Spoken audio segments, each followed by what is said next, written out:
sigamos entonces. Bueno, como segunda, primero dijimos que teníamos entonces como síntoma el dolor, que es lo que va a hacer que la persona acuda a la guardia, ¿sí? Pero como segundo síntoma vamos a tener la dispepsia, que ya les decía que era la famosa indigestión, ¿sí? Que se daba por el alimentos grasos, fritos, algún tipo de verdura, ¿sí? Que produce gases, ¿sí? Y el condimento, que por ahí irrita la mucosa gástrica, y eso nos produce la famosa dispepsia o la indigestión.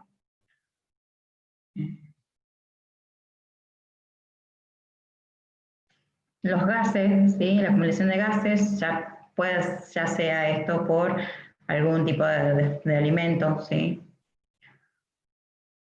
O también, digamos, esto puede ser, digamos, ya sea se va a eliminar mediante el eructo, el famoso eructo, ¿sí? Y las flatulencias, ¿sí? ¿Cómo nos damos cuenta que una persona tiene gases? ¿Cómo harían? A ver. Puede ser que esté hinchada, profe. Bueno, sí, eso me gusta más, pero eso tiene una terminología. El estómago distendido.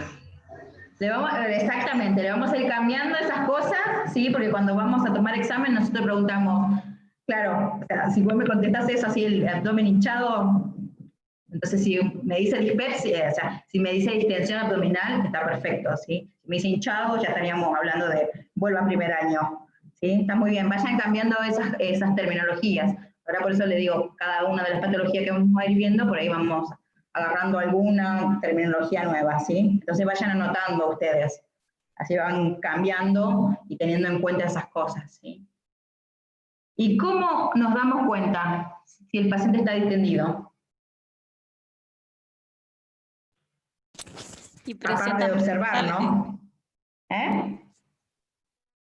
El paciente queja o lo manifiesta. Sí, esa es una. ¿Y vos cómo? Bueno, al menos. ¿Y vos cómo aparte de observarlo, la distensión? Mediante palpación. Exactamente, ¿sí? Está muy bien. ¿Sí? Yo palpo y ausculto también, ¿sí? Ahora vamos a ir viendo eso, ¿sí? Náuseas, vómitos, ¿sí? Que son los más comunes también que se presentan en casi todas las patologías gastrointestinales, ¿sí? Por diferentes causas, ya sea por fármacos, por intoxicación, por la ingesta de la intoxicación por algún alimento, ¿sí? O también, también se puede dar porque hay alguna obstrucción gastrointestinal, ¿sí?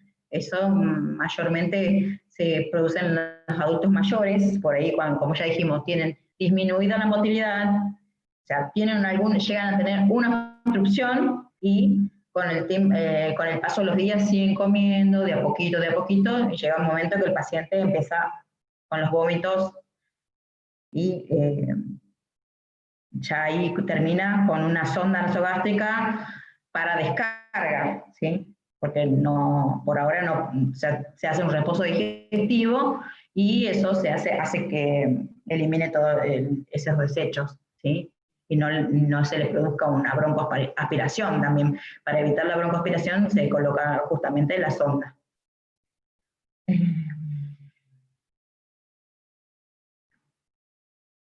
Cambios en los hábitos intestinales, como ya habíamos hablado de esto, diarrea, estreñimiento, ¿sí? Ya sea por diferentes motivos.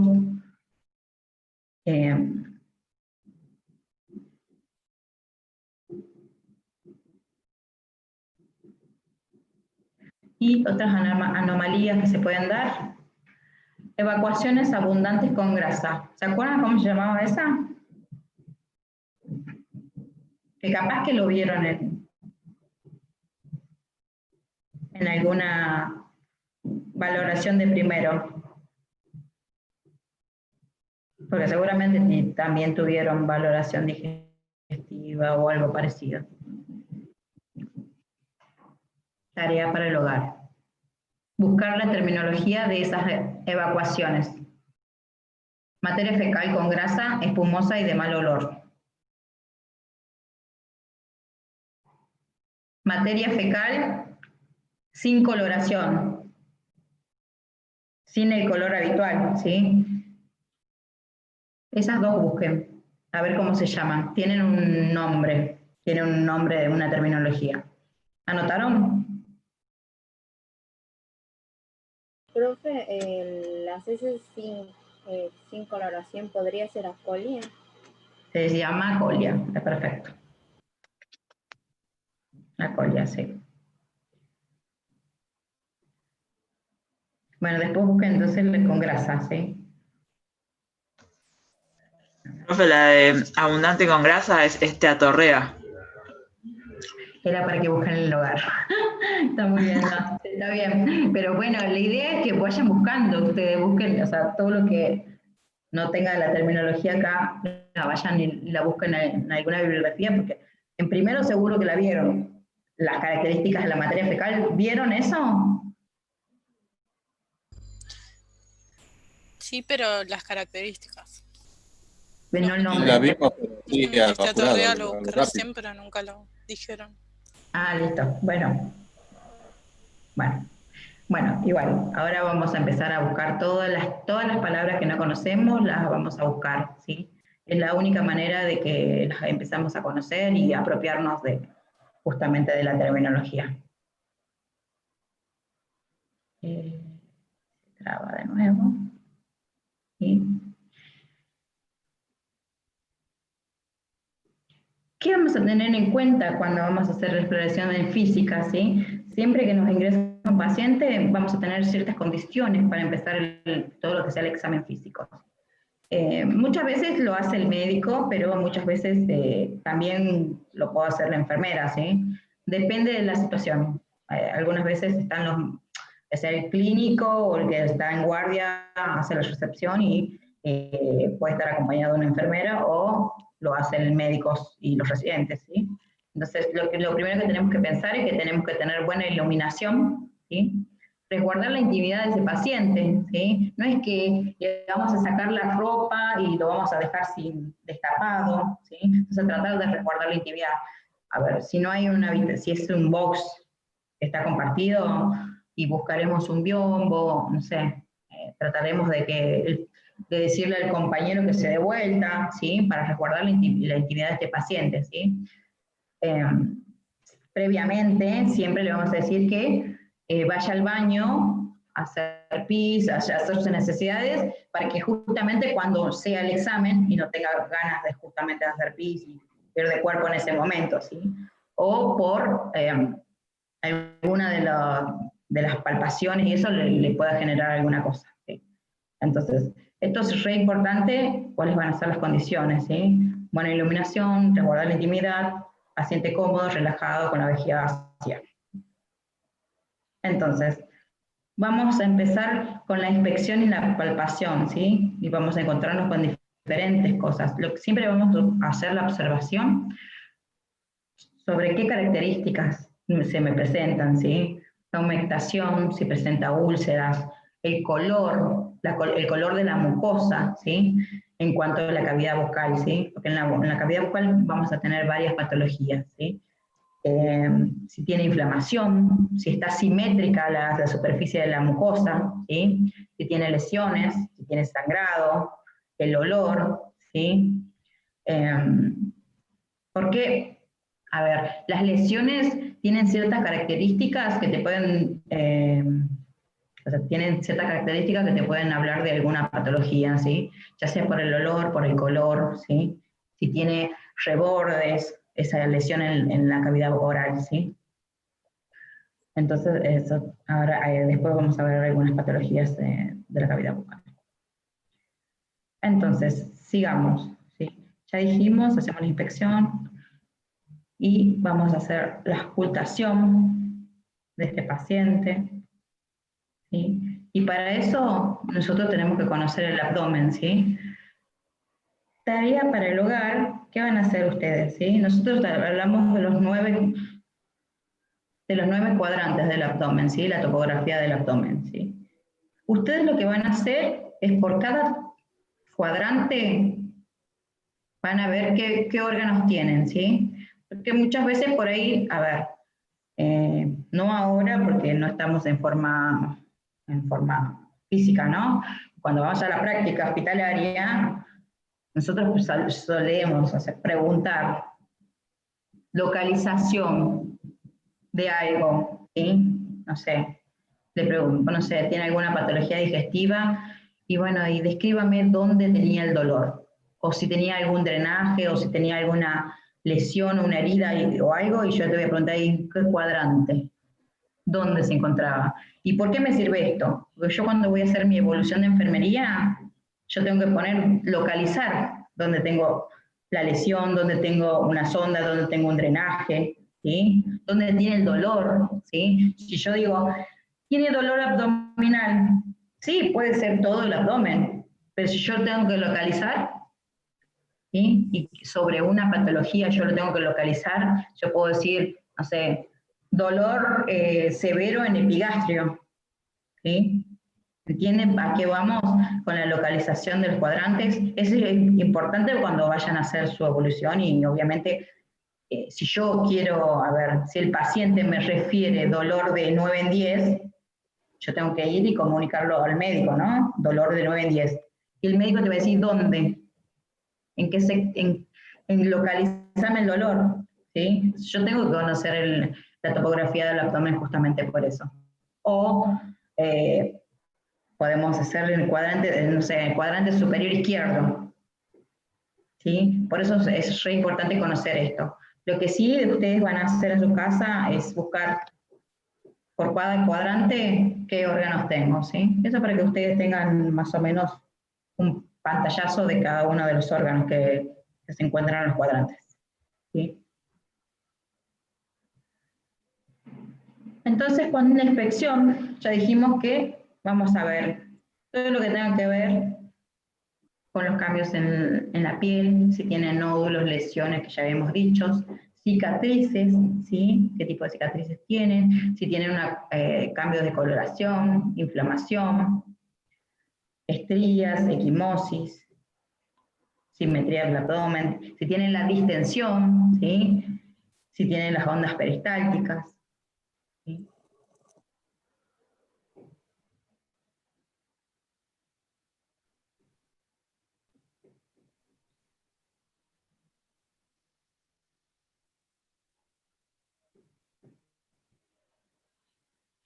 Y cuando vamos a ocultar, como ya habíamos dicho, si el paciente está distendido, también yo puedo ocultar, ¿sí? Lo que sí voy a escuchar es el borborismo.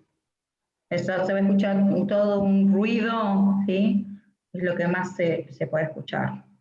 Los ruidos intestinales, ¿sí? Si yo recepciono a un paciente con una obstrucción, el paciente no va a tener ruidos intestinales, ¿sí? Por eso es importante ocultar a este paciente.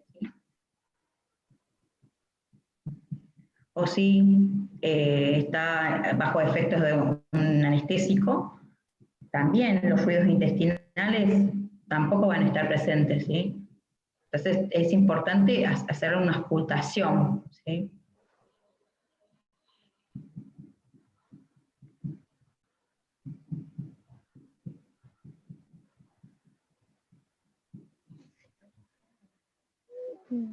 Y lo último que se hace siempre, o sea, bueno, se hace la percusión, pero lo último que se hace siempre es la palpación, ¿sí? Porque puede alterar lo demás, ¿sí?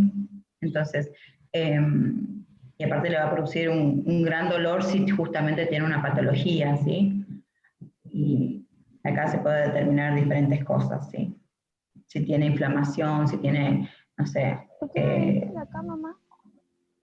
un abdomen rígido, ¿sí? Y acá les puse un gráfico sobre diferentes dolores y asociados a patologías, ¿sí? Dónde está la localización y qué es lo que por ahí me puede estar diciendo, ¿sí? Porque muchas veces yo puedo tener un dolor en el epigastrio, pero se me puede irradiar al omóplato, al hombro, ¿sí? O la zona dorsal, lumbar, ¿sí? Entonces, eso también como para tener en cuenta que no solamente se sitúa en el abdomen, ¿sí? se puede dar en la zona dorsal, ¿sí?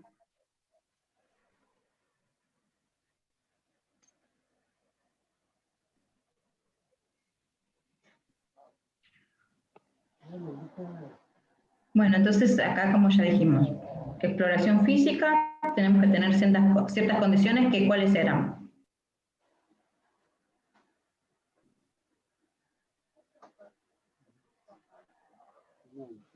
Para preparar al paciente, pregunta. Para hacer el examen físico, ¿sí? Conocemos los cuadrantes, hicimos anamnesis con todos antecedentes personales, clínicos, quirúrgicos, hábitos, todo eso. Y vamos a hacer la exploración física.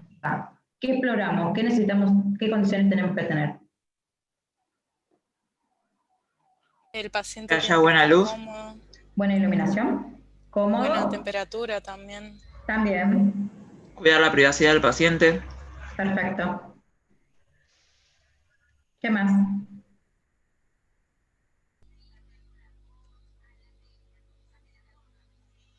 Si necesitamos algún tipo de herramienta, tenerla cerca.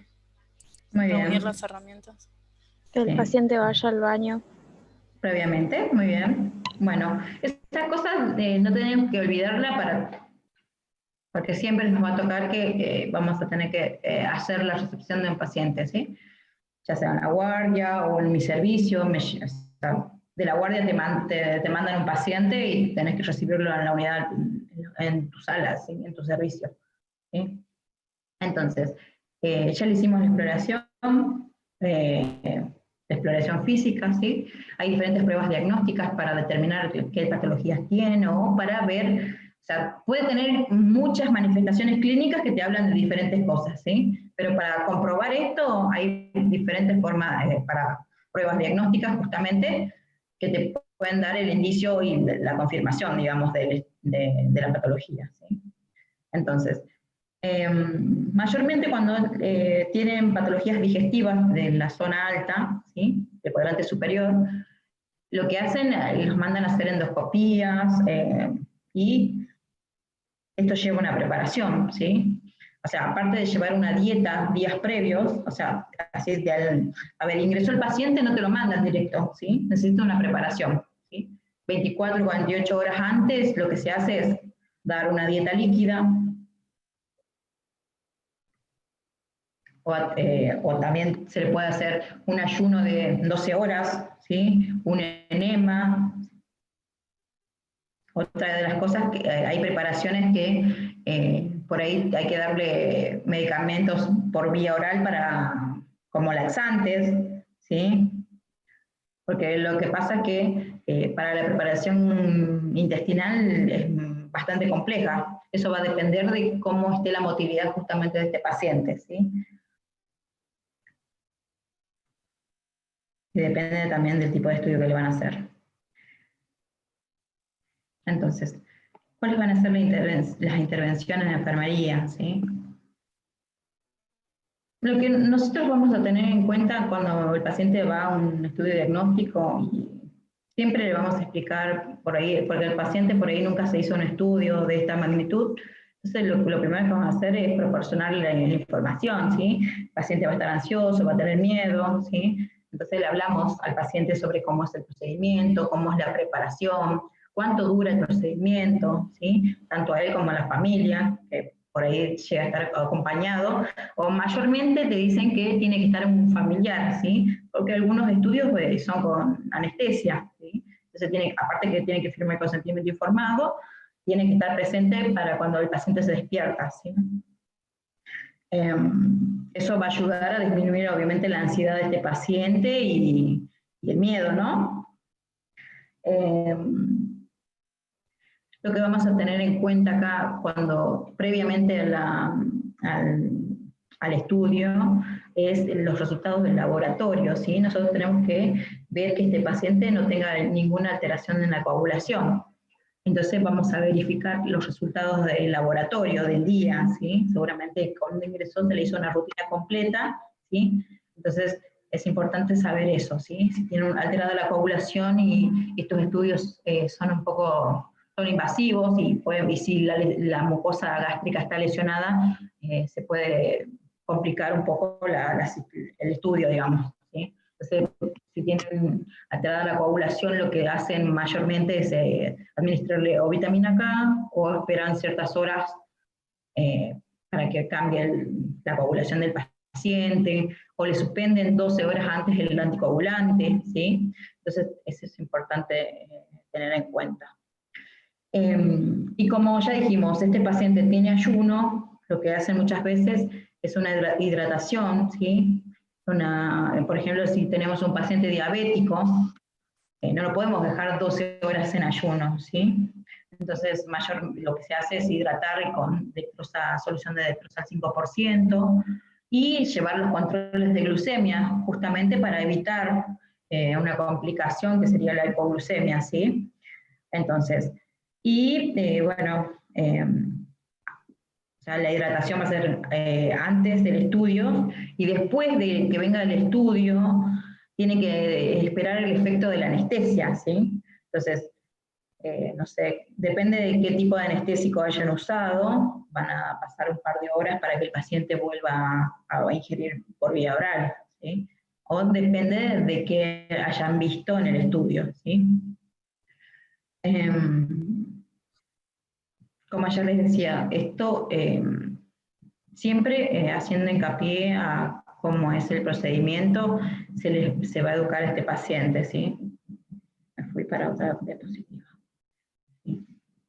¿Alguien se hizo en algún momento una endoscopía alta? Yo, profe. Va con medio de contraste, ¿sí? Anestesia, ¿sí? Ah, no, anestesia, el medio de contraste no. Anestesia sí, ¿sí? Cuando te dicen una preparación previa, ¿tuviste dieta? Me dieron un bidón. Sí. Un bidón de 4 litros. Sí. Una preparación previa, mire. Imagínense, ¿cuántos años tenés? 30.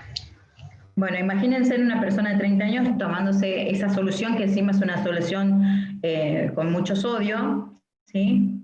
Una persona hipertensa y con 80 años. Uf.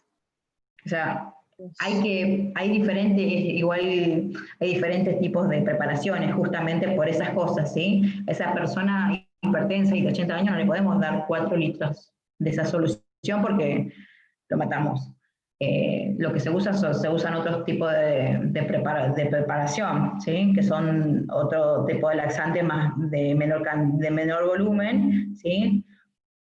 Pero hace el mismo efecto. O si tienen sonda, se los pasan los 4 litros por la sonda, pero medio complicado. Es bastante complicado eso. Pero bueno, todo lleva una preparación previa y anestesia.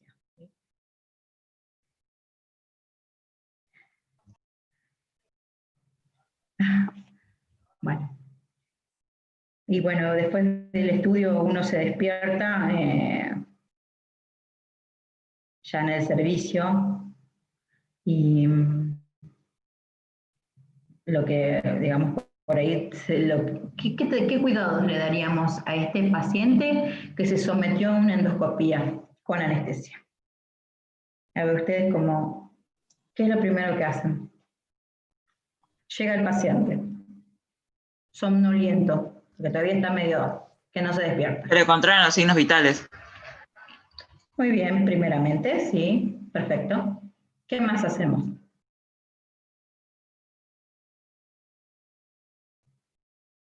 ¿En qué posición ponemos a ese paciente?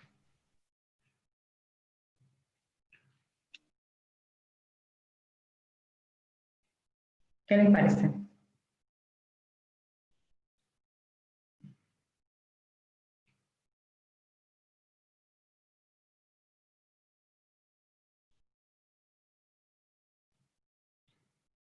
¿Me escuchan? No me escuchan nada. Sí, pero no.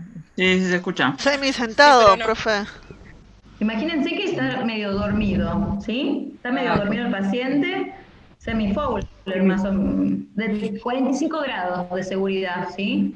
Más de 30 grados, 45, ¿sí?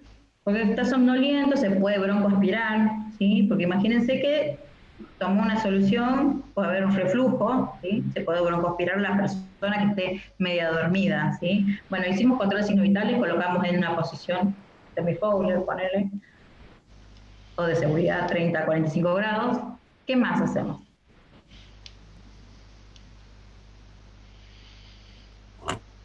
Con esa persona. ¿Qué otro cuidado le damos?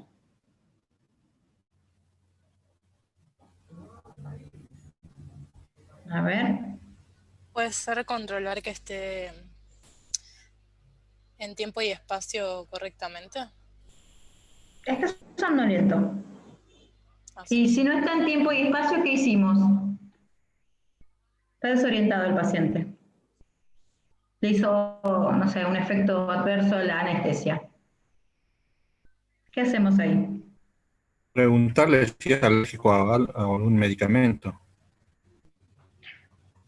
Eso fue previo al estudio. Después del estudio, digo. Viene somnoliento, desorientado. ¿Qué hacemos?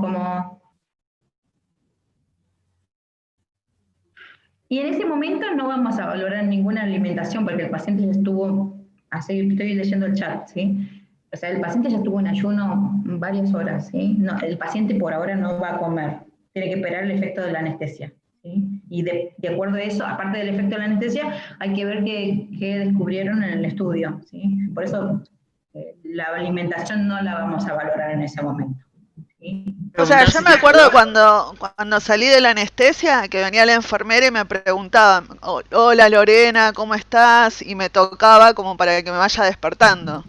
Eso me acuerdo que me hacía. ¿Cómo estás? Mi nombre es tanto. ¿Estás bien? Y yo recuerdo que a veces le contestaba y otras veces que no, pero ella me incitaba a que yo le hablara. Claro. Y me vaya despertando de a poco.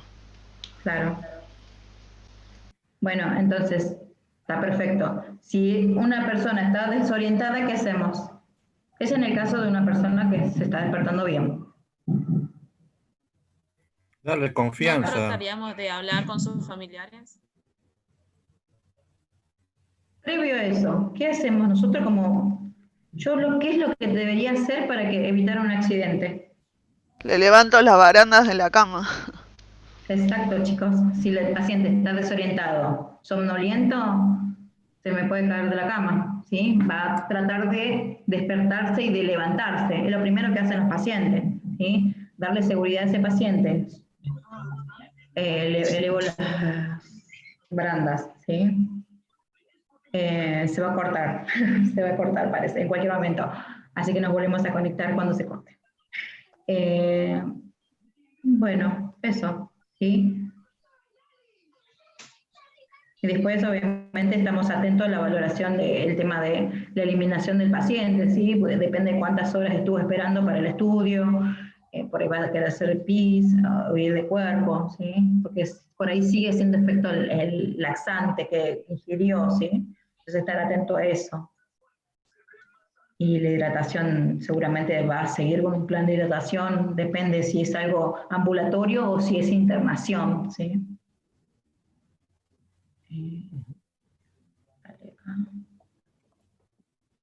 Después del procedimiento, ¿sí? Ya habíamos dicho, valoramos la conciencia, signos vitales, saturación, qué importante eso, ¿eh? Eso también, saturación. Dolor, si presenta dolor el paciente, por ahí va a referir dolor, ¿sí? Como ya les decía, este estudio se puede complicar y nos puede dar una perforación, ¿sí? Temperatura, ¿sí? Esto nos va a hablar de justamente la complicación, si hay hemorragia, ¿sí? Por ahí el paciente puede tener ¿cómo se llama el vómito con sangre? Úlcera. Vómito con sangre. ¿Cómo se llamaba? Ahí tiene una terminología. Hematesis. Hematemesis.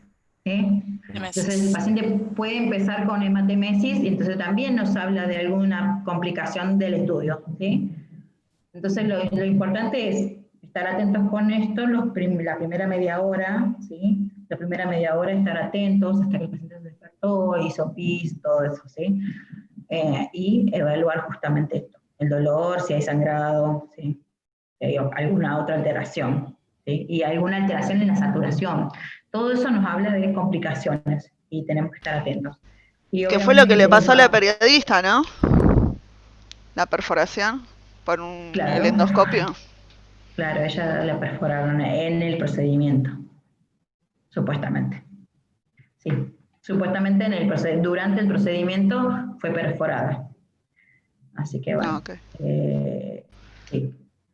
Eso no lo podemos saber, pero durante el procedimiento, por la maniobra de la persona que estaba haciendo la endoscopía, la perforó. ¿Sí? Bueno, y si hay familiar, o sea, obviamente nosotros ya hicimos nuestra parte, evaluamos al paciente, controlamos al paciente, le subimos la banda, vimos el estado de conciencia más o menos que se vaya despertando y hicimos ingresar al familiar para que se quede con el paciente. Eso en caso ambulatorio. Muchas veces en la internación también está el familiar y lo hacemos pasar, le explicamos que si presenta alguna de esas cosas que ya habíamos dicho, dolor, si empieza a tener hematemesis, ¿sí? Si empieza a tener alguna alteración, que nos llamen al enfermero a cargo, ¿no? Entonces, eso también es importante explicarle al familiar cómo se va a sentir, que va a estar dormido por un par de horas más, ¿sí? Todas esas cosas para disminuir obviamente la ansiedad también del familiar, ¿sí?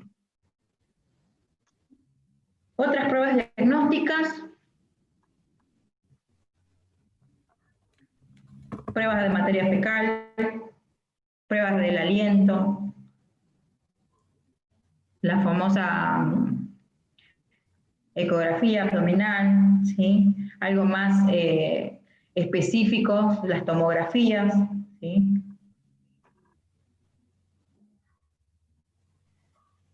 Estudios de motilidad, los procedimientos endoscópicos. Cuando hay tomografías, también, ¿qué pasa? Cuando hay tomografía, eligen tomografías con contraste, ¿sí? Ya sea vía oral o vía endovenosa, ¿sí? Eso también, muchas veces lo que se hace es colocar un acceso venoso al paciente de gran calibre cuando es de endovenoso, ¿sí? Y previo al estudio se hace una premedicación justamente para que no tenga un efecto adverso, ¿sí? Porque por ahí, a ver, algún componente del contraste puede provocar una reacción alérgica al paciente, ¿sí? Entonces, lo que se hace es que se administra un antihistamínico, la difenidramina, que sería la droga, el nombre comercial es el Benadryl, ya lo deben conocer todos, y un corticoide, mayormente usan hidrocortisona, ¿sí? Eso va endovenoso en bolo, ¿sí? Así que se prepara la ampolla viene de 10 miligramos la difenidramina y mayormente te piden 100 miligramos de hidrocortisona. Todo eso en bolo, lavado del catéter y se va al estudio del paciente, ¿sí? O te dan medio litro de una solución con contraste, ¿sí? En realidad es medio litro con 20 mililitros de contraste, ¿sí? Eso es lo que tiene que tomar previamente el estudio del paciente y por ahí hacen las dos cosas, con contraste bilateral y endovenoso, ¿sí? Pero bueno, estar atento a la tolerancia justamente oral del paciente y a la premedicación. Siempre que un paciente va a un estudio, lo primero que tengo que preguntar es, ¿va con contraste? Justamente porque muchas veces llega al lugar del estudio y aparte de que te reclaman el catéter, o sea, te reclaman, en realidad, antes de que el paciente baje, ya te llaman y te dicen, y quieren un catéter de gran calibre, y cuando el paciente no tiene ese catéter de gran calibre, vos le pones lo que tenés, ¿sí? Y llegas a poner hasta un 20, 18. Y si no tiene, le llegas a poner un 22, ¿sí? Un catéter número 22. Pero bueno, son especiales los de imágenes. O si no, bueno, lo colocan ellos allá, porque si vos no tuviste un buen acceso venoso, ellos también lo pueden colocar, porque también hay enfermeros que trabajan en imágenes, ¿sí? Entonces, es importante eso, tener en cuenta qué tipo de procedimiento se va a hacer y si lleva contraste para realizar la premedicación. Porque bueno, más allá de que el paciente pueda haber referido que no es alérgico, durante el ingreso, algún componente del contraste puede resultar en una alergia, ¿sí?, para este paciente. Y siempre que el paciente tiene un efecto adverso, como sería una anafilaxia por contraste, lo primero que se hace es, justamente se vuelve a premedicar, digamos, con difenhidramina e hidrocortisona, ¿sí? Y se coloca una hidratación, y lo primero que se valora es la vía aérea, ¿sí? Porque ¿qué hace? La reacción alérgica lo primero que hace es inflamación del tracto cervical, ¿sí? Produce un edema de glotis. Entonces, eso va a dificultar la respiración del paciente, ¿sí? Entonces es importante valorar que no se produzca una inflamación, ¿sí? Y la saturación del paciente, ¿sí? Eso es lo primero que van a observar ustedes. Bueno, la colonoscopía también lo mismo. Te duermen y te hacen, obviamente la preparación es la misma, tanto para la endoscopía que para la colonoscopía. Mayormente cuando te hacen una endoscopía es alta y baja, en el mismo momento, porque no vas a hacer dos preparaciones, ¿sí?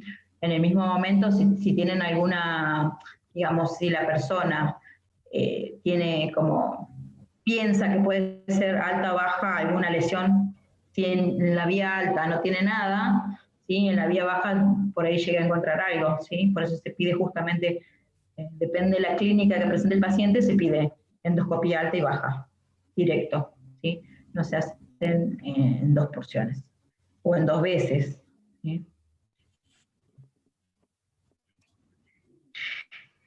O sea, acá me pregunta Nahuel, si un enema sería una acción de enfermería, o sea, el enema tiene que estar indicado, ¿sí? Tiene que estar prescripto, ¿sí? Uno va a realizar el enema, ¿sí? Porque yo lo voy a preparar, o sea, yo voy a hacer, a ver, tiene diferentes componentes el enema, entonces yo tengo que juntar todos los componentes, preparar el bacter, preparar todo el material y hacer la acción, ¿sí? Es una acción de enfermería cuando yo voy a realizar un enema como preparación. A ver qué más acá.